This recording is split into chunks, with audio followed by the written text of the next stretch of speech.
So again, keep in mind that the mushroom is what's considered an unusual item to a lot of scientists because it's a fungus. It appears with plant-like qualities, but when you study it, it has spores, all right? And spores is a very unique feature for the mushroom. And keep in mind, again, that it's not a plant, okay? And that a lot of scientists, as I stated earlier, group certain mushroom species with the animal species. This is more of an animal than a plant when we talk about the mushroom, all right? So understand that mushrooms usually grow from spores, usually in the dirt or on decaying plant material, such as a log. Even viruses grow on other life in this form, on decaying life. I mean, you can look at the same thing with decaying corpse. You see the maggots grow from that and become flies. So a lot of mushrooms come into existence in that same manner.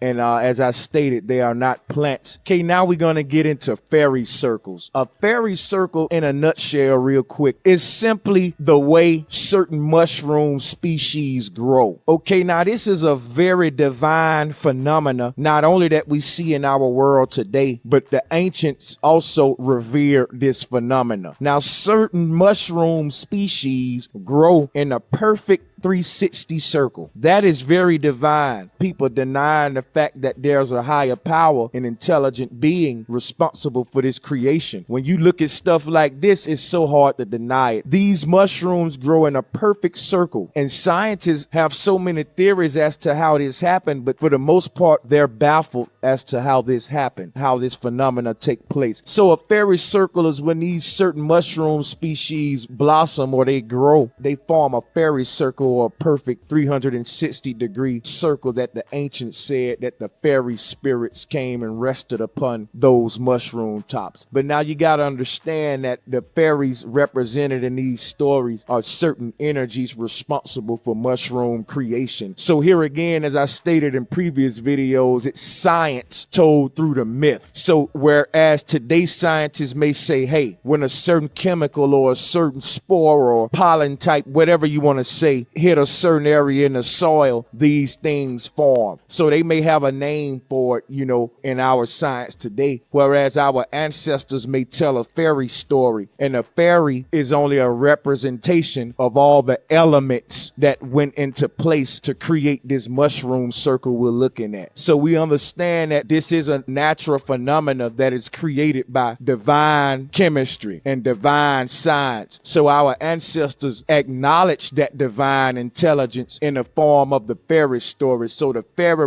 represent that intelligent aspect of the creator making this fairy circle or this mushroom circle. That part of the creator's creativity that's responsible for that. Okay, so they would personify it into a fairy instead of giving it a scientific name. A fairy ring, also known as fairy circle or elf ring or a pixie ring, is a naturally occurring ring or arc of mushrooms. These things also come in half circles or arcs. Now that's very, very deep and one of those consistent symbols that I've been pointing out to y'all along this journey. In the future, I got a video coming that's gonna get into the whole layout of this cosmic egg or this planetarium system, because you have a dome above your head and then in the middle is a flat disc earth, and beneath that is a bowl called the underworld. So in a way it is a globe, but you don't live on top of the surface of a globe. You live inside of the earth, and what's surrounding you is a dome. Okay, and the end of that dome, like I said previously, go to the edge of the ice caps. But under the earth, there's a shallow opening. There's a bowl, okay? But in the middle of these two dimensions of the firmament and the bowl, the underworld, we reside on a flat disc earth, okay?